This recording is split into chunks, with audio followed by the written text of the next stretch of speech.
and I'm assuming everybody can hear me. So I'm going to go ahead and I'm going to talk a little bit about the Congressionally Directed Medical Research Program. Some of you might have heard me on Monday if you had called in to the pediatric group that had a National Brain Tumor Association seminar. So I'm going to be talking essentially about the same things today. I'm going to go in a little bit to what the CDMRP is. I'm going to talk a little bit about peer-reviewed cancer research program, and then the funding opportunities, as well as the application review process, with some strategy and hints for successful application. If you go to, let's go off of my title slide and go to the next slide, and it should say, who is the CDMRP on the very top? The CDMRP, the Congressionally Directed Medical Research Programs, is a part of the Department of Defense. We are actually part of the Department of the Army. We sit up at Fort Detrick in Maryland, and we are the part of the Medical Research and Materiel Command. So if we go to the next slide, I'm going to talk to you a little bit now about what the CDMRP is, some of our characteristics and our hallmarks.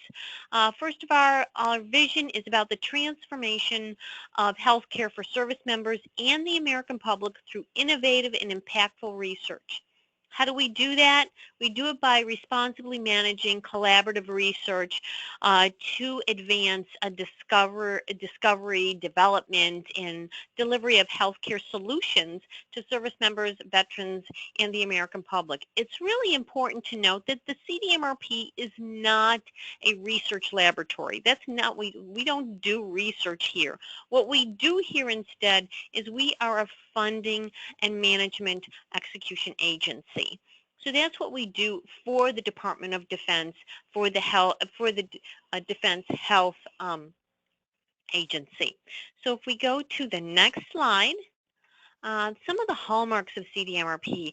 We're talking about the peer-reviewed cancer research program. You might have heard some of the other programs that are with the CDMRP. One of the biggest and has been around the longest is the breast cancer research program. Each one of our programs are focused, they're targeted research funds focused to research in specific diseases, injuries, or conditions. And these are added to the DoD budget. These are not in the president's budget per se, like when the president delivers his budget to Congress.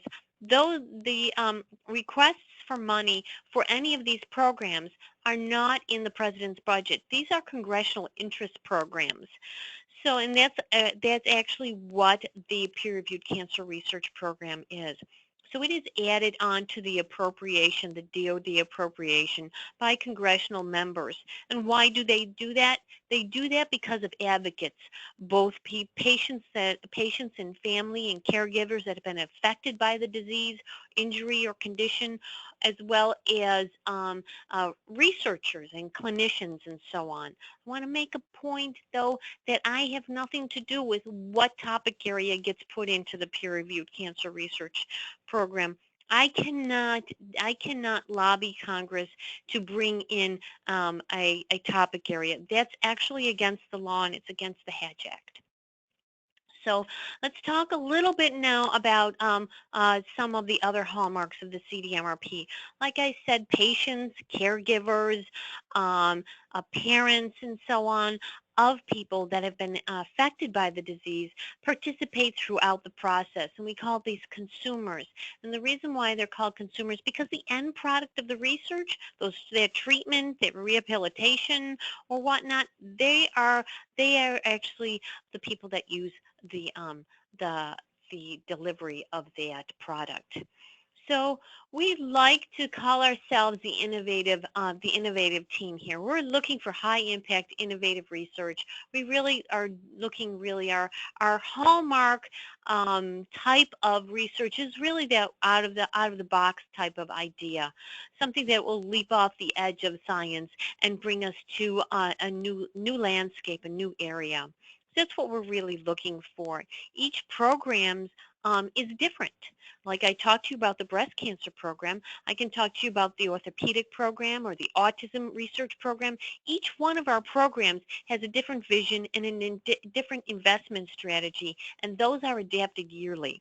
That way, by individualizing these investment strategies in our vision, we can actually zero down into the knowledge gaps that are needed on a yearly basis in science and in patient care. We do avoid duplication with other funding agencies. I'd like to say that NCI is we're not in competition with the NCI. In fact, we want to link arms with the NCI and really work together with the NCI. What they're funding is different than what we are funding so that we can meet their unmet gaps and essentially the research money can work together.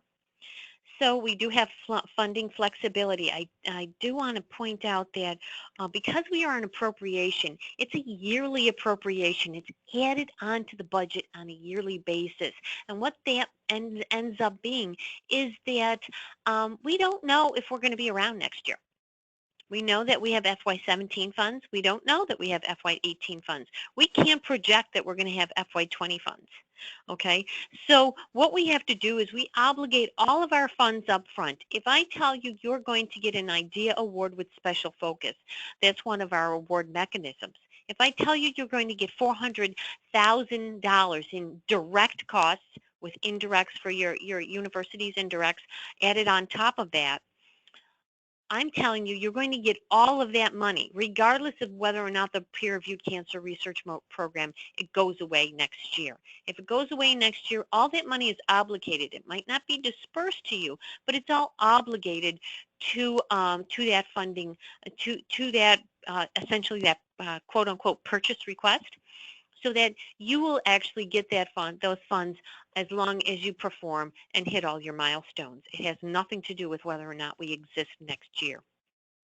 And because of the fact that we might not exist next year, we have very limited continuation funding.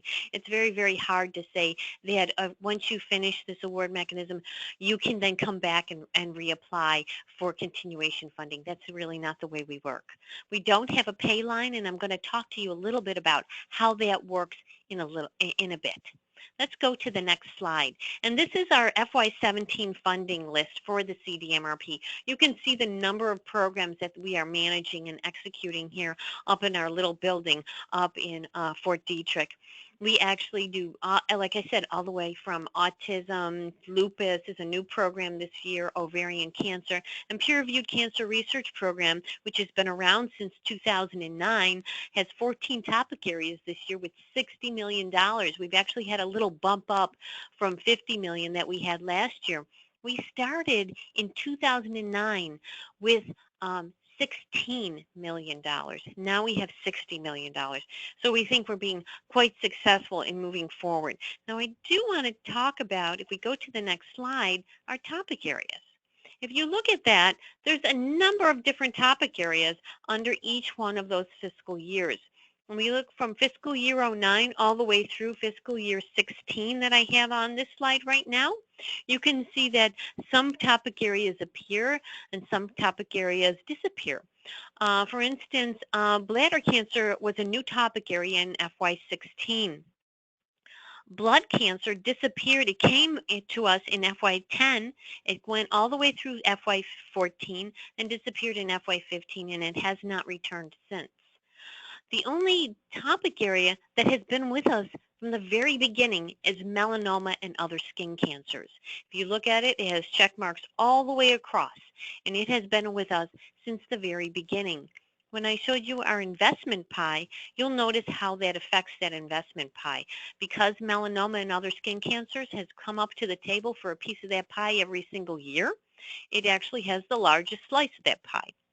I do want to also note, though, that our programmatic panel, which I'll introduce you to in just a bit, is very cognizant of the fact that we have multiple topic areas and that we need a balanced portfolio. And balanced portfolio means that we should fund every single topic area, at least to a percentage of their receipt of the applications that we get.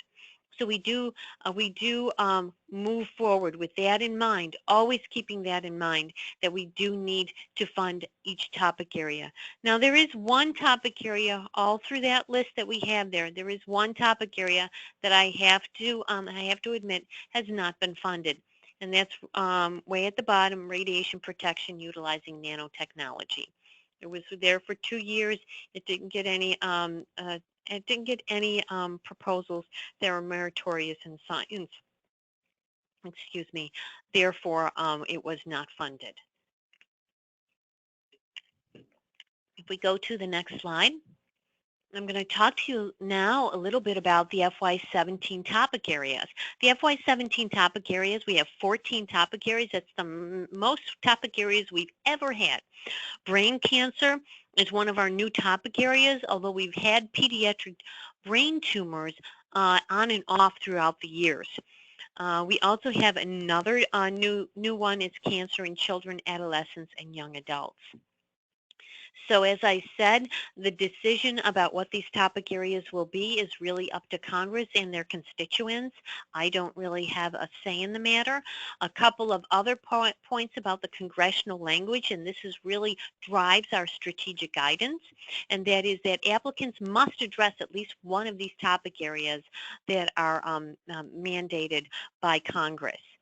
The funds may not be used for research into breast, prostate, ovarian, kidney, and lung cancers. And the reason for that is that they all have their own programs that are managed by the CDMRP. And therefore, we do not want to fund those.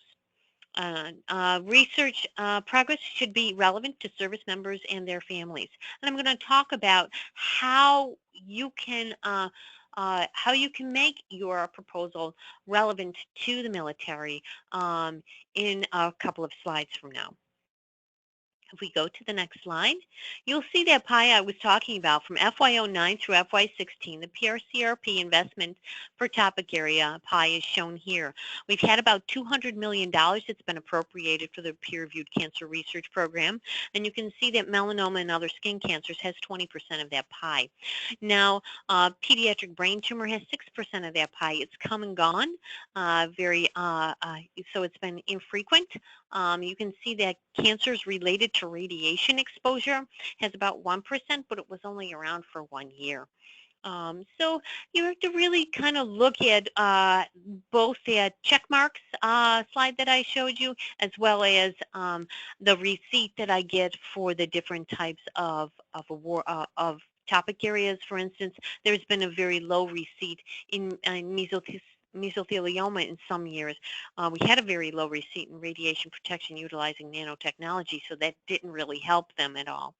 But each year the receipts fluctuate, so it's really important for me. This webinar is really important for me to get the word out to the brain cancer and the brain tumor different constituents out there so that they can apply.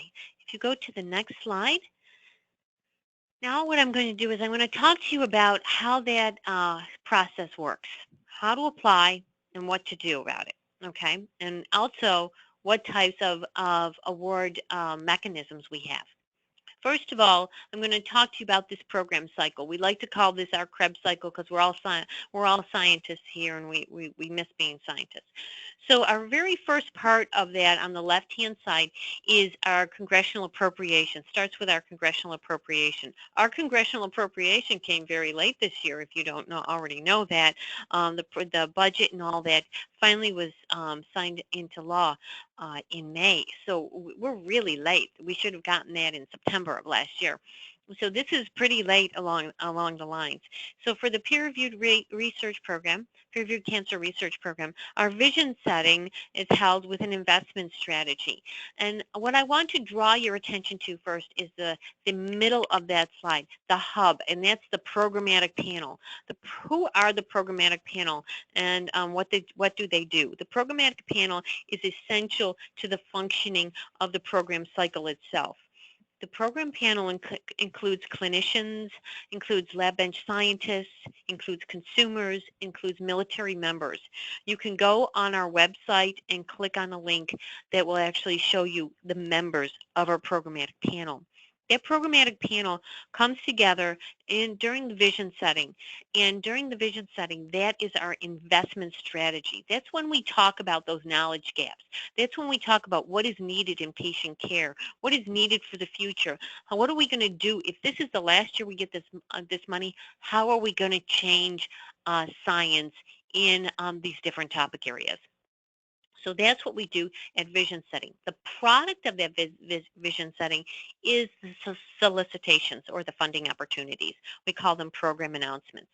We release that program announcement and then we get a pre-application receipt. That pre-application is usually very short. It's either 1 page to 3 pages, and it just kind of tells what the research is going to be, what the specific aims, who the team is going to be, and what the impact or innovation is. Really short, really to the point. Moving forward, the programmatic panel comes back together again to look at the pre-application, look at all of those pre-applications. They come together, they review them, and then they recommend the invitation to submit a full application. Then we get full application receipt. All of those applications then undergo a separate peer review. Peer review is not done by the programmatic panel. It's done by a completely different panel that we assemble on a yearly basis of clinicians, scientists, consumers, as well as military members, both active duty and retired.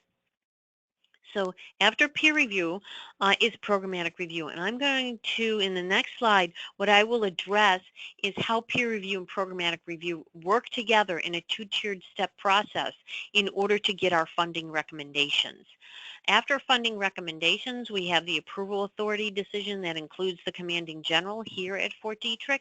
And then finally, we go through award negotiations and award management.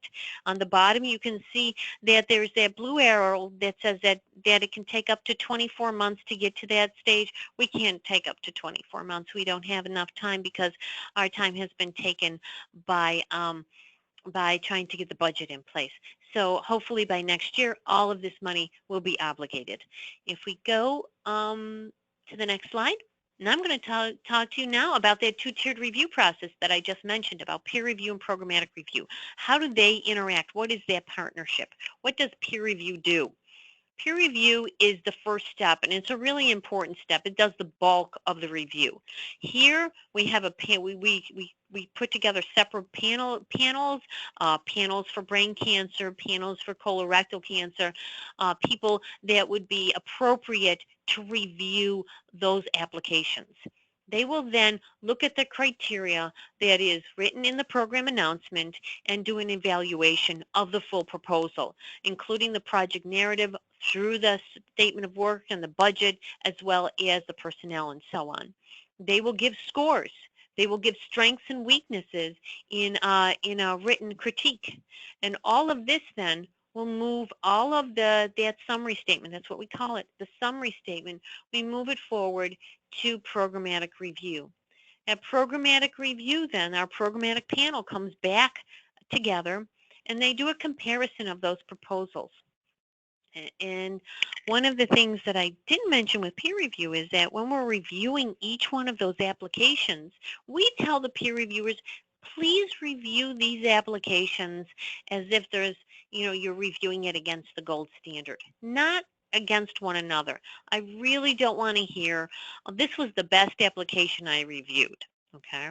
That's not what we want to hear. This is what I want to hear is this is the best application that I reviewed against a gold standard. Okay, so that is what we're really looking for. Now at programmatic review then, what we're doing is at this point, we are looking to balance the portfolio. So we are comparing the different applications to one another, both within the topic areas and against the topic areas. I have 10 melanoma and other skin cancers, and I have 3 brain cancers. Which one am I, how many am I going to actually fund in the melanoma as opposed to how many am I going to fund in the brain cancer? One of the things that we do is it's not a pay line, okay? We don't just say, okay, because all of these 5 of melanoma, all of these 5 scored a certain number. We're going to fund these 5, and we're only going to fund one brain cancer because only one of them scored above that line. No, we don't do that. What we do is we look at these 5 that scored with melanoma, and then we look at the 3 that scored for brain cancer, and then we start to compare and contrast. Okay, okay, we're going to go ahead and we're going to fund these 3 with melanoma, or these 4 with melanoma, and we have enough money to fund these 3 brain cancers. Can we fund the 3 brain cancers? Is it possible? And the one way that we do that is we go back and we look at the summary statement, and we see those weaknesses. And we find out if there's a fatal flaw and you can't do it, you can't do it, because you don't want to throw good money after bad. Okay, so if the scientific merit is just in the ditch, you do not want to fund that. But if those weaknesses are amenable, if we can change them, and we can we can make this a better project, then let's go ahead and do that. So that's how we get our balanced portfolio, making sure we fund enough in one as opposed to the other. So that's what we do. So let's go to the next slide, please. And the next slide is a little bit to tell you a little bit and introduce you a little bit to the types of award mechanisms or funding opportunities or solicitations or RFPs, whatever you want to call them, what we fund here at the Peer-Reviewed Cancer Research Program.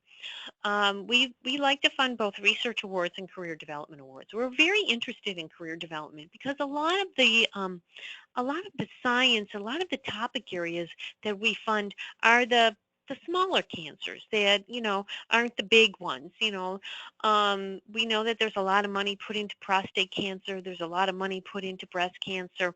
So there's a lot of people doing that research in breast cancer and prostate cancer, but there's not a lot of people doing research, for instance, in stomach cancer in the United States.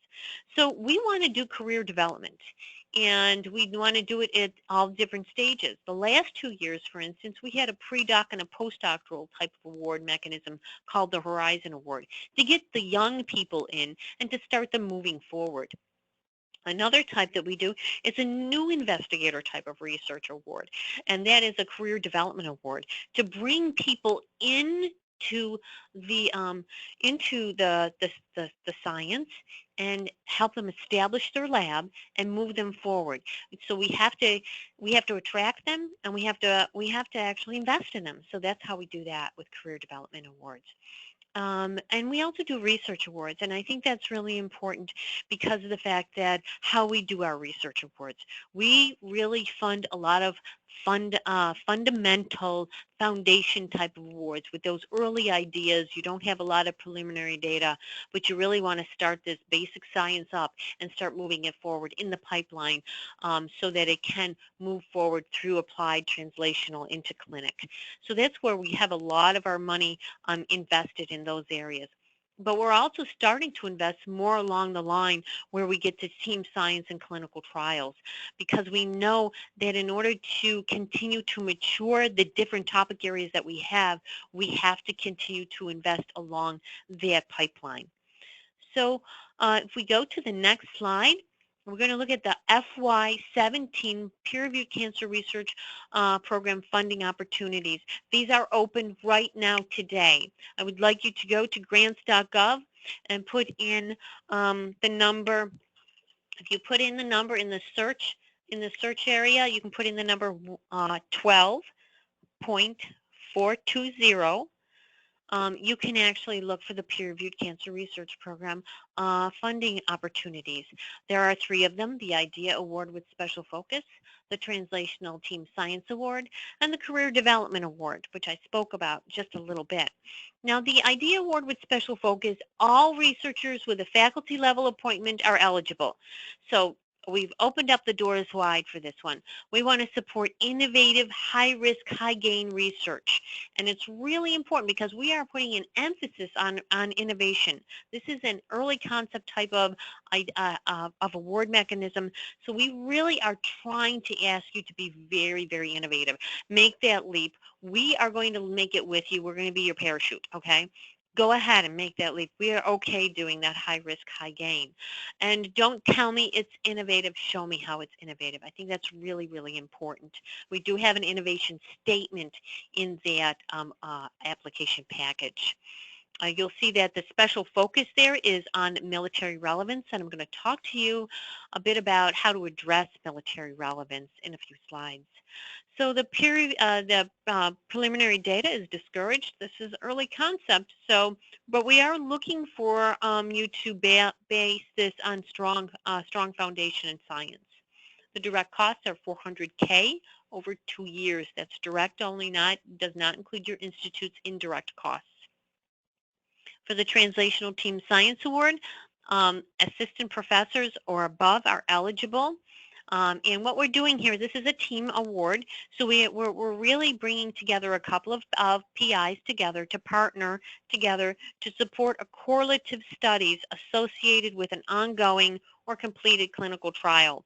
That's really, really important. What we want is a hypothesis-driven type of study. It's a correlative study where you can actually use what you're getting out of that clinical trial that's ongoing that you've already done to get that information from there and to start bringing it back to the lab bench so that you can then push on to the next step. Now, in past years, it's been kind of difficult for some of the translational team science awards to move forward because of the fact that we didn't allow clinical trial costs. We are permitting clinical trial costs in this Translational Team Science Award. Emphasis on military relevance, it is required for this, and the preliminary data is required as well, obviously, since it's a more, it's farther down the pipeline. The direct costs are $1 million amongst the different partners. That means $1 million. All of the partners have to split that $1 million over the 4 years. They don't get $4 million, they get $1 million to cover all the partners over up to 4 years. So the Career Development Award is the last one I'm going to speak about, and that is the eligibility is an independent investigator within 10 years of their terminal degree. For instance, if you got your MD in 2005 and you did a 3-year residency, okay, and you're thinking, okay, I did my terminal degree was in 2005, 10 years is 2015, I'm out of the scope for this. Well, the independent investigator within 10 years of terminal degree, excluding time spent in medical residency or in family medical leave.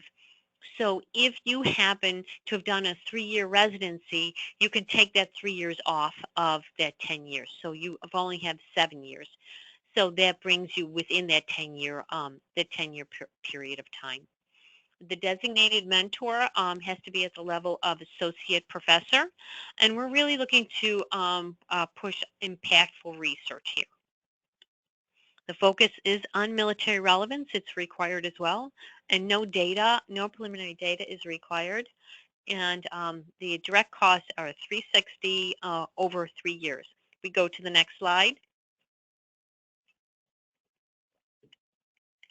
One of the things I talked about several times is that military relevance. What does that mean, and how can you address it? Many different things can cause cancer. We all know that. But we have, for military relevance, we have military relevant focus areas that are required. You have to address at least one military relevant focus area for all of those 3 different mechanisms that I just talked about. So on this slide, military exposures and cancer risk, this is one of the focus areas that you could choose. This is there an exposure that could lead to a cancer risk? So that is what we have here. We have a list of different types of exposures that could lead to cancer risk, and it would be important for military because they may be exposed in this where they're deployed in the developing world, or because of their duty station here in the United States. So that's important to note as well.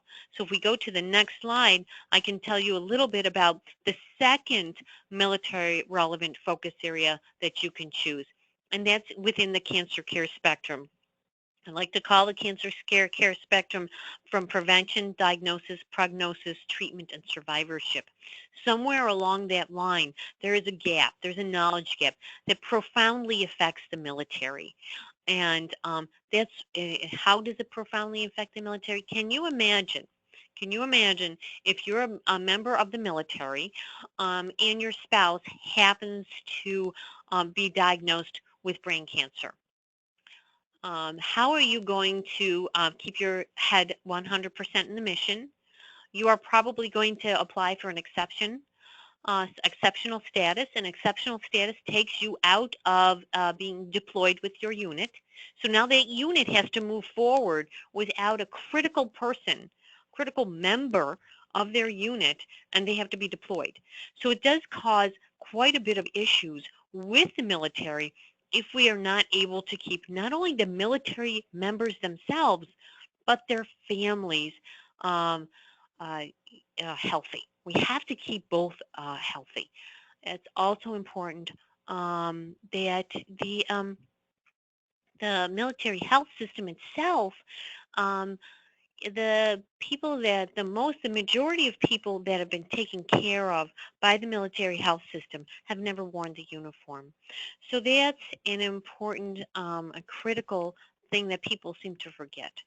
So when we're talking about military relevance in the cancer care spectrum, if there is an unmet gap or a need somewhere along this spectrum that is going to lead to a wrinkle along the way of trying to make sure that our military and their families are healthy, this is going to affect the military's mission overall. So let's go to the next slide. So some strategies for success. These are general strategies, and even the most established investigator should kind of listen to these strategies as well, because we see mistakes even from the most established. So first of all, program announcement. I've talked to you about them several times. There's a program announcement for the IDEA Award with special focus. There's a program announcement for the Translational Team Science Award, and there's a program announcement for the Career Development Award. So first thing I want you to do is I actually want you to print it out, and I want you to take your highlighter, and I want you to pretend you're in graduate school. I want you to start highlighting and putting little tabs everywhere and paying attention to what you're reading. I know it's boring. I wrote it. So please go ahead and read the whole thing, and you can say what a boring person Donna Kimbark is because she wrote this really boring program announcement, but that's okay, because I want you to read the whole thing, and I want you to read what the award description is, What does the award description say? What's required, What is the award, award information? What are we trying to get out of this? So that's really important to get that information. Then what are all of the required materials that you have to send in to say that, yay, you're the person that we should fund? From project narrative to innovation statement to military relevance statement, all the way through to your SOW and your budget. So that's all of the required stuff. Now you get into the back of the program announcement, and you'll see the evaluation criteria for peer review and programmatic review. And in the peer review, there are questions that each peer review is going to go through, and they have to answer each one of those questions under each one of the descriptors, from research strategy and feasibility to personnel and all of that. Make sure that you've answered each one of those bullets. Those bullets are not just there for the peer reviewers, they're there for you to write your project narrative towards that so that they can answer those evaluation criteria. So that's really important to spend a lot of time looking at the peer review descriptors. And if we're talking the award information, that this is about innovation, Please answer the question about innovation, and please show us how it's innovative. And finally, I'm going to talk a little bit about demonstrating feasibility. Demonstrating feasibility. If you're doing something with a large population, show me you have access to that population. And number two, show me how it's going to be statistically significant. And if you're not a biostatistician, walk down the hall, pick up the phone, get on LinkedIn. I don't care where you're going to find this biostatistician, but find one, and find one early on in the process, not the day before. The day before is not gonna work. Do it early on in the process so that you can actually really have a clear idea of your statistics. So I'm going to move forward to that one. From that one, I'm going to tell you one thing before I leave this slide, and that is don't break the rules and be compliant. Deadlines are deadlines for a reason. They're called deadlines for a reason. Okay, so going to the next slide, pitfalls and mistakes. I talked about the programmatic panel. I'm going to tell you where the link is. The link is going to be in the program announcement. The link to how to get to the program panel members is in the program announcement. Okay, so go ahead and check the website for that list. Do not put any of those people on your application. Please don't, because if you do, you are in a conflict of interest, and that conflict of interest gets you kicked out. There is nothing I can do, and there is no way I can convince the grants officer to allow you to come in. Please don't put a programmatic panel member on there. Do not exceed the page limits. Most people don't do this these days, but once in a while they will have a conversion issue with PDF, and that causes issues. I know that some people are using grants.gov workspace, so hopefully that won't be a problem. And do not miss the submission deadline. As I said, grants.gov validation can take up to 72 hours, so it's always good to start early. I know a lot of people are at the last minute, but please start early. And always submit the correct project narrative and budget, because it cannot be modified during your verification period. And I'm going to go to the next slide. And the next slide, I think, is the most important slide, because the next slide has our URL at the very top of it. That URL is where you should go to. If you go on to the left-hand part, it says for investigators, it says open funding opportunities, and you can click there.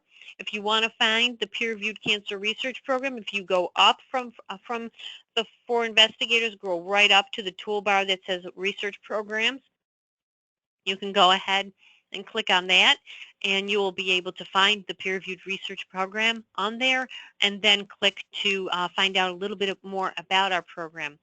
And that is all I'm going to say now, and I hope that that has answered some of your questions about the peer-reviewed cancer research program today. Thank you very much. Great. Thank you, Donna, for that wonderful presentation. I did have some questions submitted during the presentation, and those that want to ask, please submit them in the chat box all the way at the bottom. But would you be so kind as to answer them for us, Donna? Sure. Sure. Go right ahead. Awesome. So for the career development program, how important is innovation to the project? The innovation we've actually taken innovation out of the criteria for the career development award mechanism, because not because we don't want it to be innovative, but because we found that there was in peer review and programmatic review, there was a lot of sticking in the mud about, oh, this is not as innovative as it can be. But the person that we have here, this early career investigator, he's great. She's great. We should really fund her, but it's not as innovative. But you know, we want to fund those early career investigators, so we took it off. So it's not a criteria at all.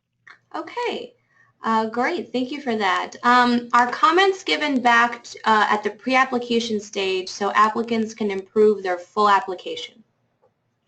At this point right now, we do not have a method to do that, unfortunately, and we won't be able to implement anything this year because of the tightened timeline.